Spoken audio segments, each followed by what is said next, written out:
KCR press మీట్కి సంబంధించినటువంటి దృశ్యాలను మనం చూస్తూ ఉన్నాం. కేసీఆర్ ప్రెస్ మీట్ నవంబర్ 3వ తేదీన జరిగింది. వ్యవహారం జరిగిందంతా కూడా అక్టోబర్ 26, 27, 28. నవంబర్ 3వ తేదీన ఫామ్ హౌస్లో వీడియోలను కేసీఆర్ చూపిస్తూ మీడియా మీట్ పెట్టారు. ఆ ప్రెస్ మీట్లో ఆయన వీడియోస్ని కూడా ప్లే చేసి చూపించారు. సో అక్టోబర్ 26, 27, 28 జరిగింది. మనం దానికి సంబంధించిన వ్యవహారం అంతా సీన్ బై సీన్ చూసిన తర్వాత అక్టోబర్ 30వ తేదీన ఈ వీడియోస్ క్లిప్పింగ్స్ని ఎవిడెన్స్గా పోలీసులు కోర్టులో ప్రవేశపెట్టారు అక్టోబర్ 30న. అండ్ నవంబర్ 3వ తేదీన కేసీఆర్ చేతికి వీడియోస్ ఎలా వచ్చాయి, అయితే పోలీసుల దగ్గర ఉండాలి లేదా కోర్టులో ఉండాలి, కానీ ముఖ్యమంత్రి కేసీఆర్ చేతికి ఈ వీడియోస్ ఎలా వచ్చాయి, పోలీసులే ఇచ్చారా, ఇవ్వొచ్చా అనే దానికి సంబంధించి అనేక ఆరోపణలు ఇక్కడ మనకు కనబడుతున్నాయి. సో ఈ వ్యవహారం అంతా ఒక ఎత్తు అయితే, ఇక్కడ మనం ప్రధానంగా గమనించాల్సింది ఫోన్ ట్యాపింగ్ వ్యవహారానికి ఫామ్ హౌస్ వ్యవహారానికి సంబంధం ఉంది. ఫామ్ హౌస్ వ్యవహారం నడిపించిందంతా కేసీఆరే వెనకాల నుండి నడిపించారని చెప్పి తన కన్ఫెషన్లో రాధాకిషన్ రావు చెప్పారు.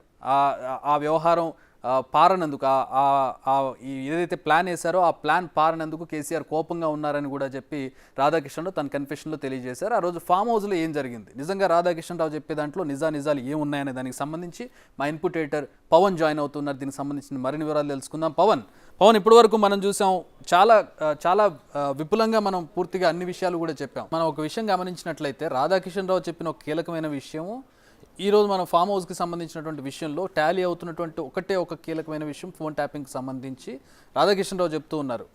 ప్రణీత్ ఒక ఆడియో క్లిప్పింగ్ సబ్మిట్ చేశాడు, ఆ ఆడియో క్లిప్పింగ్ ద్వారానే ఇదంతా కూడా వ్యవహారం అంతా నడిచిందని చెప్పి ఆ ఆడియో క్లిప్పింగ్ వెంటనే మనకి మీడియా ఛానల్స్లో ప్లే అయినటువంటి ఆడియో క్లిప్పింగ్స్తో టాలీ అయినటువంటి పరిస్థితి. అంటే ఇప్పుడు ఒక ఇద్దరు వ్యక్తులు మాట్లాడుకుంటే ఒక పర్సన్కి సంబంధించినటువంటి ఆడియో ఆ వ్యక్తి అన్న ఇవ్వాలి, లేదంటే రెండో వ్యక్తి అన్న ఇవ్వాలి. కానీ ఇక్కడ ఎవరో ముగ్గురు థర్డ్ పార్టీ వాళ్ళు మాట్లాడుకున్నటువంటి విషయము మీడియాకి ఎలా వచ్చింది, పోలీసులకు ఎలా చేరింది, పోలీసులకు వచ్చి బయటకు ఎలా వచ్చింది అనేది ఇక్కడ చాలా లింక్ అవుతున్నటువంటి విషయం.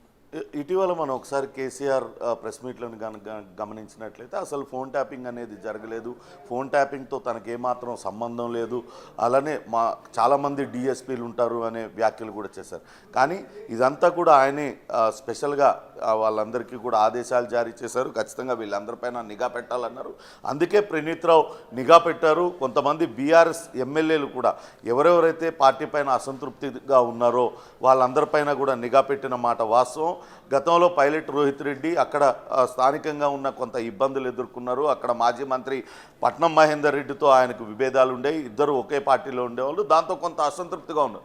అందుకే పైలట్ రోహిత్ రెడ్డి పైన నిఘా పెట్టారు. ఆ నిఘా పెట్టిన దానిలో భాగంగానే ప్రణీత్ రావుకు ఈ విషయం ఆయన బిఎల్ సంతోష్ కాకపోవచ్చు, కొంతమంది బీజేపీకి సంబంధించిన వ్యక్తులతో మాట్లాడిన విషయాన్ని పసిగట్టి అదే విషయాన్ని ఎస్ఐబి చీఫ్ ప్రభాకర్ రావు ద్వారా కేసీఆర్కి చెప్పడం, కేసీఆర్ వెంటనే పైలట్ రోహిత్ రెడ్డిని పిలిపించి తన మాట వినాల్సిందే, ఇకపై తాను చెప్పినట్లు చేయాల్సిందేనంటూ అటు పైలట్ రోహిత్ రెడ్డిని ఒత్తిడి తీసుకొచ్చి ఈ మొత్తం ఫామ్ హౌస్ డ్రామాకు తెరలేపారనేది చాలా స్పష్టంగా అర్థమవుతుంది. మొత్తం మనం చూద్దాం. ఈ కేసులో ఉదయం 11:30కు ఫిర్యాదు చేశారు, సాయంత్రం 6 గంటలకల్లా పోలీసులు 6-7 గంటలకు ఫామ్ హౌస్ పైన రైడ్ చేశారు. అక్కడున్న స్వామీజీలను అందరినీ పట్టుకున్నారు. ఇద్దరు స్వామీజీలతో పాటు హైదరాబాద్ బేస్డ్ వ్యాపారవేత్త నందకుమార్ని పట్టుకున్నారు. ఇంత తక్కువ సమయంలో ఇన్ని కెమెరాలు ఫిట్ చేసి ఇవన్నీ కూడా సాధ్యమేనా? కానీ అంటే ఇది ముందుగానే తెలుసు, ముందుగా కావాలనే వీళ్ళని ట్రాప్ చేశారు. అలానే అటు ఒకసారి మనం చూసినట్లయితే రాధాకిషన్ రావు చెప్పిన వ్యాఖ్యలు చూసినట్లయితే సీఎం కేసీఆర్ ఇందులో మరికొంతమంది ఎమ్మెల్యేలను కలుపుకోవాలంటూ ఆదేశించారు. అంటే వివిధ సామాజిక వర్గాలకు సంబంధించిన వాళ్ళు, అక్కడికి వెళ్ళిన 4 ఎమ్మెల్యేలు 2 రెడ్డి సామాజిక వర్గానికి సంబంధించిన వాళ్ళు, అందులో పైలట్ రోహిత్ రెడ్డిని ముందుగానే ఫోన్లో వాళ్ళు సంప్రదించారు. మరో వ్యక్తి కొల్లాపూర్కు సంబంధించిన రెడ్డి సామాజిక వర్గానికి చెందిన హర్షవర్ధన్, మరొక వ్యక్తి ఎస్టీ రేగా కాంతారావు, పినపాక ఎమ్మెల్యేగా ఉన్న వ్యక్తి ఎస్టీ సామాజిక వర్గానికి చెందిన వ్యక్తి, అట్లానే అచ్చంపేటకు సంబంధించి గువ్వల బాలరాజు ఎస్సీ సామాజిక వర్గానికి సంబంధించిన వ్యక్తి. ఇదంతా కూడా నిజం అనిపించేలాగా కావాలనే ఒక ట్రాప్ని ఏర్పాటు చేసి ఆ ట్రాప్లోకి వాళ్ళని తీసుకొచ్చారు. రాధాకిషన్ రావు చెప్పిన కన్ఫెషను, అక్కడ జరిగినటువంటి వ్యవహారం క్లియర్గా టాలీ అవుతున్నాయి రెండు విషయాలు కూడా. ఒక విషయం ఇక్కడ మనకి తేడా కొడుతుంది ఏంటంటే, కేసీఆర్ తనకి రాధాకిషన్ రావు ఎవరో తెలియదని ఒక వెటకారంగా ప్రశ్నించినటువంటి జర్నలిస్ట్తో మాట్లాడినటువంటి విషయాన్ని మనం చూసాం. అసలు ఫోన్ ట్యాపింగ్కి సీఎంకి సంబంధం ఏంటని ఆయన ప్రశ్నించడం చూసాం. రాధాకిషన్ రావు కన్ఫెషన్లో ఓ లైన్కి ఒక 2 సార్లు పెద్ద ఆయనని సీఎం కేసీఆర్ అని చెప్పి ఆయన మెన్షన్ చేస్తూ ఆయన రుణం నేను తీర్చుకోలేనని చెప్తూ ఆయన చెప్పిన విషయాలన్నీ నిజాలు అవుతూ ఉన్నప్పుడు ఈ విషయం మాత్రం ఎలా అబద్ధం అవుతుంది?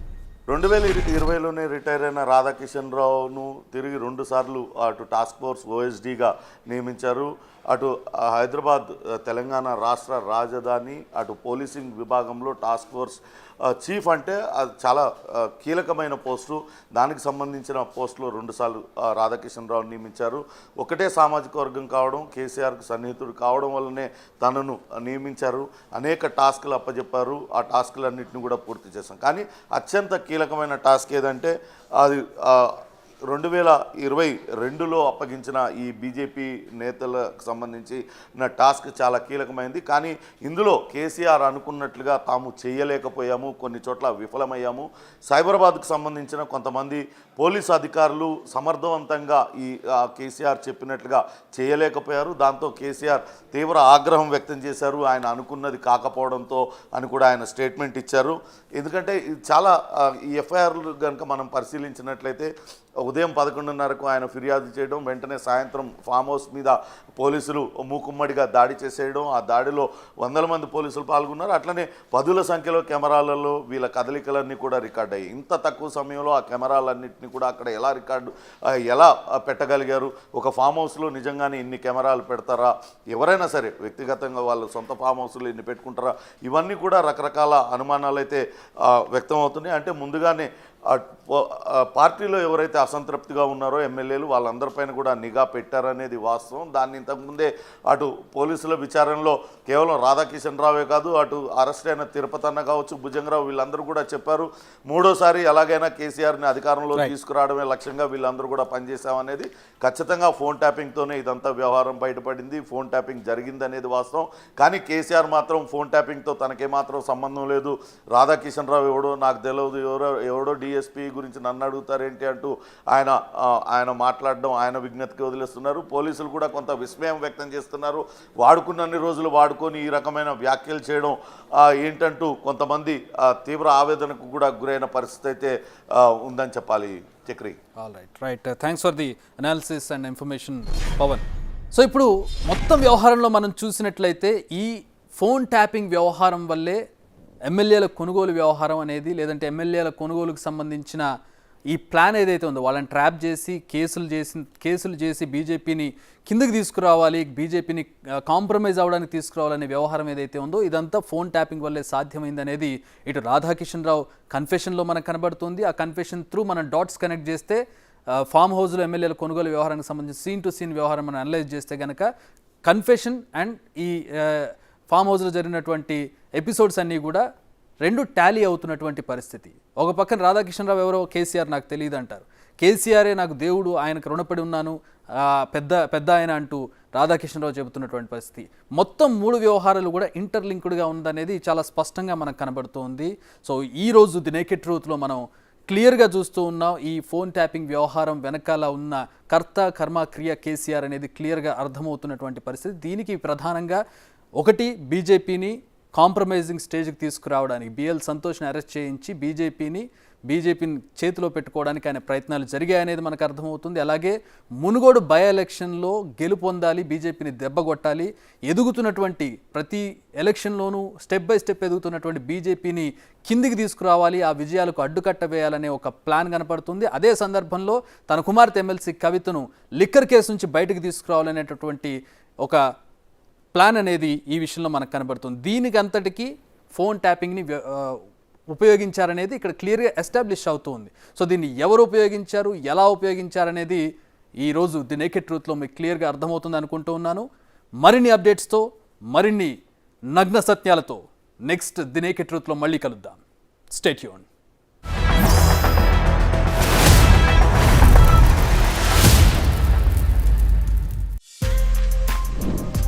For more videos like this, subscribe Big TV channel.